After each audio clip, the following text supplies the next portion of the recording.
from Cortland, we have Coach Joe Brown, Stephen Figueroa, and Jeff Cook. Coach, would you like to say anything before the guys ask questions? Good baseball game with two good baseball teams, and I've got a ton of respect for UW-La Crosse. They're one of the top 4 teams in the country, and arguably one of the top hitting teams in the country. And for this young man to do what he did today is exceptional. I thought it was a unbelievable demonstration of mental toughness to have the day that we've had, and the length of the day, and the strain, and to know that you're on elimination. So all the credit goes to these young men. They really competed. Jeff, what did you do? They hit you in the second inning. You kind of settled down, middle of the game. You got about 9 or 10 in a row out. What was working? What adjustments did you make? Coming into the game, Coach Santiago and Coach Brown, seen him last year. We played him 3 times in the last 2 years. We had a good game plan. First couple innings, I was leaving the ball up a little bit. They were hitting in holes. Later in the game, I was hitting my spots more, letting my defense work. Joe, you want to comment on Jeff's performance and what was working for him and what you wanted him to do? Yeah, I mean, familiarity, breeds contempt sometimes, right? I mean, we played each other. It seems like we played each other 4 times. We played each other in Florida. They've been all 4 have been very good baseball games. When you play each other, you have a general idea, but you could have the greatest game plan in the world, but unless you have a young man executing it like he did tonight, it's all for naught. So I tip my cap to Jeff. This is his first College World Series. This is his first experience for these 2 young men, and for them to perform at that level is pretty special. You guys are the only team this season to prevent Taylor Colway from getting a hit. What was kind of part of your approach to make him have an over 5 night? Is he a senior? He's a senior. I'll say it now. You got to get in on his hands. He's such a good hitter. He's as special as I've seen. But when you get, people don't like it on their hands, and you got to get it in there. And we got it in his hands. He lined to the left. So we did, didn't we, Jeff? We got it in, and we said, "Whoa, we got lucky there." Because if it got a little bit out of the plate, it's a double in the gap. So we have to attack the hands on a good hitter. Good hitters don't like their hands when you get in on their hands. And then Joe, 2 of those were diving catches by your outfielders. That kind of support defensively. What does that look like when you turn around and see that happen? It's huge. We played good defense all year, and we just continue to play good D this whole tournament. Paul Dondero's a couple of great plays. Fabio Ricci, diving play. Nick Hart, diving play. That's just the key to winning, letting the defense play, make plays, even routine and exceptional plays. Steven. Go ahead. Steven, you had a few pretty good bats. The first one, 11 pitches, and the single and 4 hits after that. What was your approach at the plate today? Use the whole field. First game, I got too pull happy, got out of myself. Second game, I just wanted to use the whole field, have an approach, and let the guy behind me get me in. What was the pitch you hit for the double that tied the game in the 4th? Do you remember anything about that at bat? Yeah, it was a fastball up and away. Probably a high fastball. He likes those. I don't. We won't play that for the other team. It doesn't matter. If there's no secrets, if there's a secret now, then good for you. Joe, talk about the length of the stay. This is a game where you're at the stadium by what, 8 or 8:30? We ate breakfast at 6:30. 6:30. So breakfast at 6:30, and 12, 17 hours later, you're finishing up your second game. Talk about how you stay mentally sharp when you have that kind of day potentially in front of you, and then it happens. Yeah, we went home. We went to the hotel and changed uniforms. Until we figure this out, and it's on us. It's on us in our division. It's on us as baseball coaches. It's on us to figure out how these kids can enjoy this experience. And I'm not saying because we've lost a game, and I have no problem being the guy to say it, but we got to figure it out. We got to get it right. We got to get it right for these kids to enjoy it. We got to get it right for these kids to come to Wisconsin and go up, have a day where you can go up and see Lambeau Field or go to Miller Park and enjoy the experience. And you feel like you're in a hurry sometimes, and crying from the mountaintop. But we got to get it right for the kids. Ask these kids. I don't want to be the only guy talking sometimes, but I got no problem saying it. Did you have any idea that how long this game would have to go before they would cancel the next game? Was that even a thought at all? I didn't care. It buys you a later time tomorrow. Well, we get to you sleep a little bit, but these kids at this juncture right now are just to do what they do and to play this game because it's so mentally draining. Every pitch, every inning is so mentally draining, and I mean, it's got to be mentally exhausting to watch. Imagine how these kids are physically. You're asking humans to play 3 9-inning games in less than 24 hours. It's not done at any other level in any sport. We gotta figure it out. I mean, that's why I said it's a testament to these kids. St. John Fisher, a testament to them yesterday, to wait as long as they did and come out and play a great baseball game late at night. To start a baseball game at 10:30 at night. Well, what are we doing? I mean, come on, folks. You know, I mean, it's the hurry up and wait, you know, episode. And so I tip my hat to St. John Fisher. I tip my hat to the teams that play late. I tip my hat to my guys that had to, you know, be 12 hours in a uniform. I'd love to be part of the solution. Is that it? All right, thank you, gentlemen. Thanks, guys. Thank you.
Crosse, Chris Corse, Alex Cordova, Taylor Colway. Coach, if you'd like to make any opening remarks, and we'll open it up for questions. Obviously tough to lose your last game of the season. Obviously, the majority of the teams do, but I'm so proud of everything that this team has accomplished. You know, especially the players sitting next to me and the rest of the seniors. Everything they've accomplished over the last 4 or 5 years. And the tradition that they've handed down to these younger players is it's tough to measure. It's just outstanding what they've given to this program. Specifically to the game tonight, I thought we played a pretty good game. I mean, a couple of balls bouncing the wrong way, for us. I thought we hit the ball pretty dang hard at times. And it didn't go our way. Hit the ball at guys. Some hard ground balls. Taylor smoked a couple balls. Didn't go our way. A couple of balls on the other side. For them, we made pitches. We made some pitches, and they found a way to drop it in somewhere somehow to score a couple runs. And that's baseball. That's the name of the game. It's tough. It's tough, obviously, especially on these guys. But I'm really proud of the way that they played all season long, and especially tonight. There wasn't an ounce of quit at all that entire time. Taylor, is it possible, speaking of those 2 diving catches that they had on balls that you hit, that plays like that outside more than just 1 out for a game in those situations like that? Yeah, it was a little frustrating, but they were making plays. I was just trying to hit balls hard, and if it goes right at him, it goes right at him. Just that's how it goes sometimes. Coach, there in the 5th inning when you brought in Brock, Ben Morgan kind of had to double clutch and might have been able to get a guy at third, and then a bloop single flare in the left field. Just kind of two of those plays. I mean, do those things start to add up and get frustrating, or can you kind of look past that a little bit? It can. I mean, it can if you let it. But Benny wasn't shocked. He came up out of the chute. Didn't get a handle on the ball the first time, and still made a good throw. But after that we made good pitches. Made a pitch. We made the exact pitch we wanted, and didn't square it up. Found a way to put the ball down on the ground. And I wouldn't have called a different pitch. I wouldn't have asked him to throw it differently. That's just the way baseball goes sometimes. And then Alex, as an infielder, you see little dribblers like that, little stuff squirt through. I mean, how do you kind of try to stay composed in that moment when tough breaks happen? I don't know. Those little dribblers are some of those frustrating things on the infield. I mean, there's nothing we can do about it. So that's something we have to get past. And I think we did a pretty good job of that tonight. But they just added up for them. Alex, can you just take us through that 8th inning, just the feeling in the dugout when you kind of get things going and hold the bags up there? I mean, me and Tay come up, and I think we both hit balls pretty hard. They're right at people. And then Justin comes up and gets it going.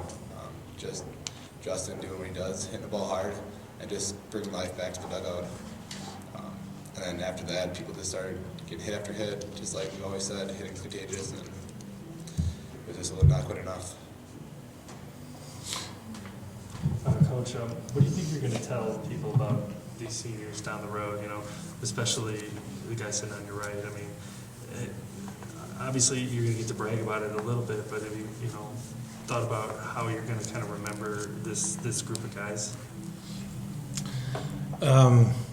To me personally, what I'm going to remember forever is what they've given to this program and what they've given us. The hard work, the attitude, the way they have embraced younger players and taught them the tradition, that is who we are, and it's what they've given us and what they've given to our program, over the last how many years, and what we've done now in the postseason. I mean, it's not about, to me, it's not about doubles and home runs and RBI and all that kind of stuff. It's what they've given to us and how they carry themselves every single day. That's what I'm most proud of, and for them to share that with our younger players and show them how to go about a daily routine in this, in the season, in the off season. That's what I will remember this group. And then, I guess to the guys, Taylor first. Coach talked about handing down that tradition, but you guys took it to new heights the past couple of years. Doing things that nobody's done in school history. I mean, leaving the program kind of in good hands, putting your stamp on it. I mean, how do you kind of feel about that, kind of retrospectively? It feels amazing looking back. I mean, the program was almost cut, and now look at where it is now. Back-to-back years here, and it's just amazing. Plus, just all the younger guys, the camaraderie that we've had with our past teammates. It's been an unbelievable ride. Can you specifically talk about your coach, what he means to you, and certainly as you're going to take off after a phenomenal career? Well, outside of baseball, he's always been there for me, always been there for everyone. I mean, it's like a second dad to me whenever I'm down, whenever I need help, whenever anything. Great role model, great coach, just great leader for us. Alex, what are you going to take away from back-to-back trips like this to the World Series? I mean, we got to be proud about it. We can't hang our heads anything. We've accomplished so much in the last couple of years. It didn't start with us. We've got it passed down to us, and then now we're hoping to pass it down to the younger guys, and hopefully they keep it rolling in the future. I mean, it's just a game that we're trying to keep everything rolling. All right, thank you, gentlemen.